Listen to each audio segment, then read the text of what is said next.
Demon slayer എന്ന മാംഗ anime പരമ്പരയിലെ പ്രധാന വില്ലനായ മൂസാൻ കിബിത്സുജിയുടെ പശ്ചാത്തല കഥ ഇവിടെ പറയുന്നു. മൂസാൻ ഏകദേശം 1000 വർഷങ്ങൾക്ക് മുമ്പ് ജപ്പാനിലെ ഹിയാൻ കാലഘട്ടത്തിലാണ് ജനിച്ചത്. മനുഷ്യനായിരുന്ന കാലം.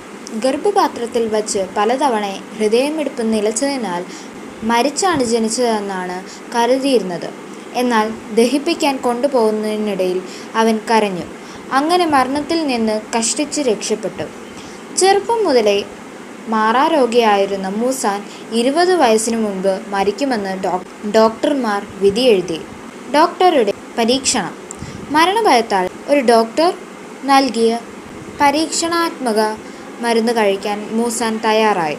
അപൂർവമായ ബ്ലൂ സ്പൈഡർ ലില്ലി എന്ന പൂവ് ഉപയോഗിച്ചായിരുന്നു ആ മരുന്നുണ്ടാക്കിയത്. മാരകമായ അബദ്ധം.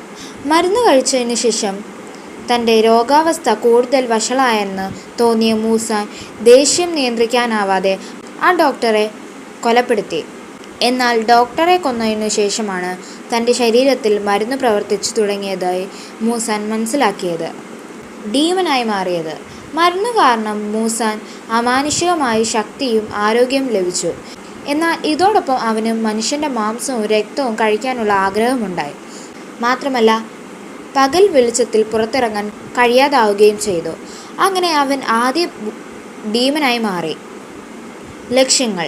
പകൽ വെളിച്ചത്തിൽ നടക്കാനുള്ള തൻ്റെ ബലഹീനത മാറ്റിയെടുക്കാനും യഥാർത്ഥ അമരത്വം നേടാനും മൂസാൻ പിന്നീട് ബ്ലൂ സ്പൈഡർ ലില്ലി പൂവിനായി തിരച്ചിൽ ആരംഭിച്ചു. ഇതിൻ്റെ ഭാഗമായി മറ്റു മനുഷ്യരെ ഡീമനാക്കി മാറ്റി. അവരിൽ ആരെങ്കിലും വെയിലിനെ അതിജീവിക്കുന്നവരായി മാറ്റുമോ എന്നും അവൻ പരീക്ഷിച്ചു. ഇതാണ് ഡീമൺ സ്ലെയർ. ലോകത്തിലെ എല്ലാ ഡീമനുകളുടെയും ഉത്ഭവമായി മൂസാൻ കിബിത്സുജിയുടെ പശ്ചാത്തല കഥ.